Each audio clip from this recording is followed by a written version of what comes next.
नमस्कार, माझे नाव तनिष्का सोमनाथ. मी इयत्ता 4थी मध्ये शिकत आहे. माझ्या शाळेचे नाव जिल्हा परिषद प्राथमिक शाळा बिरोबवाडी.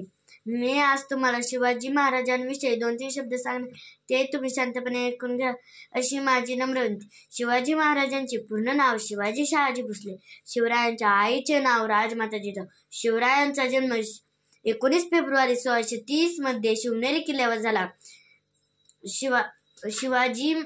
शिवरायांनी स्वराज्य स्थापनेची प्रतिज्ञा पुण्याच्या नैऋत्येकडील असणाऱ्या रायरेश्वराच्या मंदिरात घेतली. शिवाजी महाराजांच्या आजोबांचे नाव मालोजी भोसले. शिवरायांनी वयाच्या 16व्या वर्षी स्वराज्य स्थापनेची प्रतिज्ञा घेतली. शिवाजी महाराजांना 8 पत्नी होत्या. शिवाजी महाराज हे स्वराज्याचे पहिले छत्रपती होते. छत्रपती शिवाजी महाराजांच्या तलवारीचे नाव भवानी होते.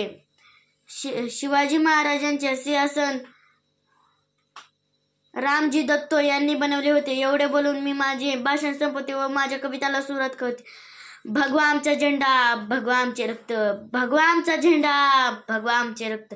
प्राण देऊन राखतो आम्ही स्वराज्याचे तख्त, प्राण देऊन राखतो आम्ही स्वराज्याचे तख्त. स राव दे मर्द मराठ्यांचे रक्त, स राव दे मर्द मराठ्यांचे रक्त. आम्ही फक्त आणि फक्त शिवरायांचे भक्त, आम्ही फक्त आणि फक्त शिवरायांचे भक्त. रयतेचे राजे होते, गरिबांचे आधार होते. रयतेचे राजे होते, गरिबांचे आधार होते. शिवाजी एक हिरा होता, सगळ्यांना आवडेल असा राजा होता. शिवाजी एक हिरा होता, सगळ्यांना आवडेल असा राजा होता. धन्यवाद.